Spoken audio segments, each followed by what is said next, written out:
empezar ya. Buenos días, mi nombre es Juan David Aguilera y junto a mi compañero Carlos Miguel, el día de hoy vamos a hablarles sobre el capítulo 6, formulación de la hipótesis. Para comenzar, empezaremos con la siguiente pregunta. ¿Qué son las hipótesis?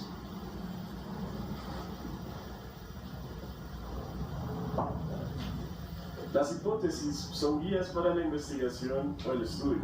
Las hipótesis indican lo que tratamos de probar y definen como explicaciones tentativas del fenómeno investigativo deben ser formuladas. El autor nos plantea la siguiente pregunta. ¿Las hipótesis siempre son verdaderas? Las hipótesis no necesariamente son verdaderas, pueden o no pueden serlo, y pueden o no comprobarse con datos. Al formular, los investigadores no están totalmente seguros de que vayan a comprobarse. El autor establece la siguiente hipótesis como un ejemplo. Las familias que viven en zonas urbanas tienen menor número de hijos que las familias que viven en zonas rurales. Esta puede ser o no comprobada. En cambio, si una persona sostiene la anterior basándose en información de un censo poblacional reciente de ese país, no establece una hipótesis, sino que afirma un hecho. En conclusión, las hipótesis son proporciones tentativas acerca de dos o más variables y se apoyan en conocimientos organizados y sistemáticos. ¿Qué son las variables? En este punto es necesario definir qué es una variable. Una variable es una propiedad que puede fluctuar y cuya variación es susceptible a medirse o observarse. Por ejemplo, las variables son el género, la presión arterial, el atractivo físico, el aprendizaje de conceptos. El concepto de variable se aplica a personas u otros seres vivos, objetos, hechos y fenómenos, los cuales adquieren diversos valores respecto a la variable referida. Por ejemplo, la inteligencia, ya que es posible clasificar a las personas de acuerdo a su inteligencia. No todas las personas poseen el mismo nivel, es decir, varían en inteligencia. Las variables adquieren valor para la investigación científica cuando llegan a relacionarse con otras variables, es decir, si forman parte de una hipótesis o una teoría. En este caso, se les suele denominar construcciones hipotéticas. Como ya lo hemos trabajado, definiendo qué es una hipótesis, preguntándonos si todas las hipótesis son verdaderas y definiendo qué son las variables,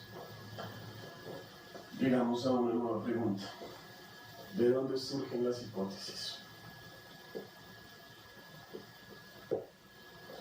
En el enfoque cuantitativo, y si hemos seguido paso por paso el proceso de investigación, es natural que las hipótesis surjan del planteamiento del problema y del marco teórico. Existe una relación muy estrecha entre el planteamiento del problema, la revisión de la literatura y las hipótesis, que al formular las hipótesis volvemos a evaluar nuestro planteamiento del problema. Debido a que ya comprendemos de dónde surgen las hipótesis, debemos enfocarnos en sus características. Dentro del enfoque cuantitativo, para que una hipótesis sea digna de tomarse en cuenta, debe reunirse cierto número de requisitos. El requisito número 1 habla sobre que la hipótesis debe referirse a una situación real.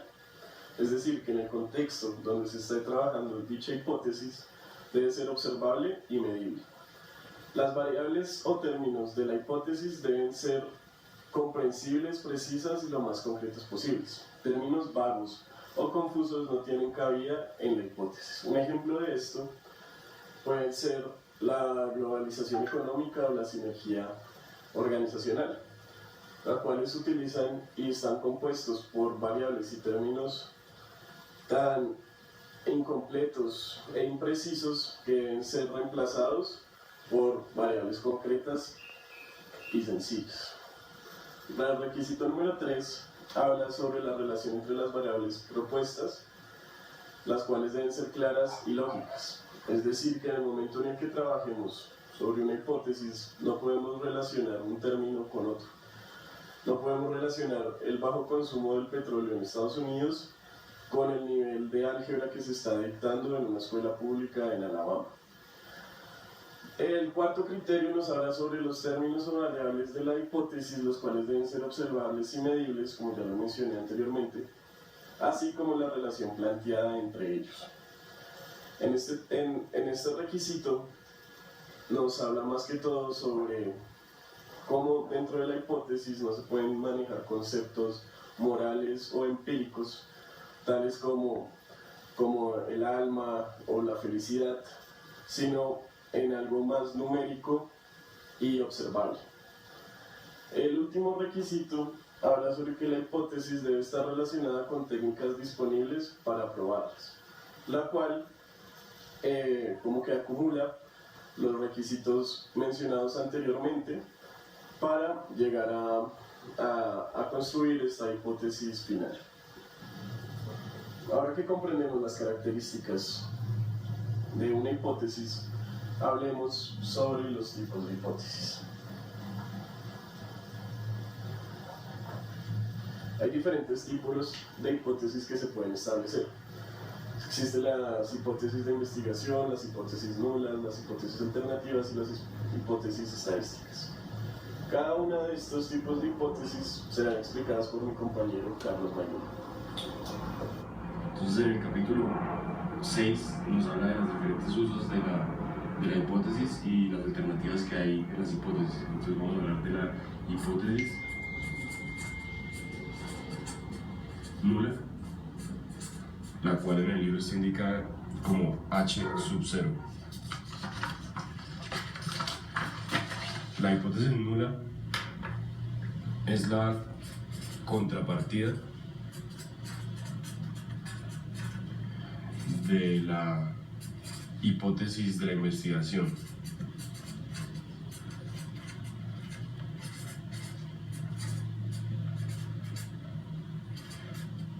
El libro plantea diferentes ejemplos, pero pues nosotros dos sacamos un ejemplo diferente como más fácil de entender. Entonces, la hipótesis inicial de la investigación es: los perros comen carne. Entonces, la hipótesis nula sería: los perros no comen carne. Siempre va a ser lo contrario de la hipótesis principal. Luego de la hipótesis nula, como lo vimos anteriormente, el texto nos muestra la hipótesis alternativa, la cual está referida en el libro como H sub A. Y la hipótesis alternativa se formula cuando hay otras alternativas de la hipótesis principal de la investigación, Entonces el libro nos muestra un ejemplo que es: la hipótesis principal es la mesa es roja. La hipótesis nula sería la mesa no es roja, ya que es lo contrario de la hipótesis de la investigación. Y la hipótesis alternativa es la mesa es verde, y lo podríamos ver como azul, amarilla, o dando diferentes características al objeto de la hipótesis principal. En el capítulo 6 también se hace la pregunta que si siempre es necesario formular una hipótesis nula y una hipótesis alternativa. Entonces, sobre esta pregunta la respuesta es depende. ¿Depende de qué? Del tipo de investigación que se esté manejando, de las variables que están anteriormente definidas en la investigación, y se habla de que nunca se ha llegado a un consenso universal entre los científicos sobre manejar estas mismas hipótesis dentro de una misma investigación. También se habla de cuántas hipótesis deben haber en una investigación. Para eso la respuesta es que varía. ¿Por qué? Entonces, primero que todo están las variables que se plantean dentro de la investigación, ya que cada investigación es diferente, el planteamiento que le dan los científicos investigadores a esta misma, y los factores que rodean la investigación pueden cambiar. En el capítulo 6 también se menciona que una investigación puede tener más de una hipótesis y puede tener diferentes combinaciones de dichas hipótesis. Entonces, siempre va a existir una hipótesis principal que puede estar acompañada de una hipótesis nula y una hipótesis alternativa. Sin embargo, no siempre es necesario tener diferentes tipos de hipótesis, solamente dependiendo de la investigación puede que nada más exista un tipo de hipótesis. Pero entonces llegamos a la pregunta de ¿qué es la prueba de hipótesis? Entonces, la prueba de hipótesis es el momento de la investigación cuando uno empieza a probar las diferentes hipótesis. Digamos que esta investigación tiene 6 hipótesis y mediante la investigación cualitativa y cuantitativa se le empieza a dar certeza y entre más investigación, más certeza, y con esto se llega a la credibilidad de si es verdadera o falsa y de que si nos sirve para la tesis. Entre más investigación tiene la hipótesis o las hipótesis que están en la investigación, dichas hipótesis se refutan o se aprueban. Llegamos al final del capítulo y quedan 2 subtítulos. Entonces, el primero, utilidad de las hipótesis. En esta parte del capítulo pues le muestra al lector la importancia de las hipótesis. En 4 numerales pues las vamos a definir. Entonces, la primera, las hipótesis son la guía de la investigación.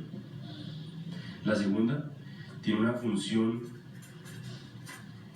descriptiva y explicativa sobre la tesis o problema anteriormente planteado dentro de la investigación. Las hipótesis también tienen importancia porque son la manera de probar o desaprobar una teoría ya existente, o por el otro lado pueden sugerir una teoría, ya que si uno tiene una hipótesis, pone una hipótesis y mediante la investigación concluye que está bien, puede crearse una teoría nueva. Entonces, finalmente, el capítulo nos habla sobre la necesidad de definir las variables de la hipótesis. Entonces, en 3 numerales. El primero es para que los lectores y los que hagan uso de la investigación que uno está haciendo entiendan. El segundo es porque mediante las hipótesis hay medidas, observaciones y evaluaciones, las cuales pueden ser comparadas con investigaciones anteriores o investigaciones a futuro. Y la tercera es la comparabilidad. Con esta última se puede comparar las diferentes investigaciones y los puntos de vista que los científicos e investigadores le dan a los diferentes problemas que plantean.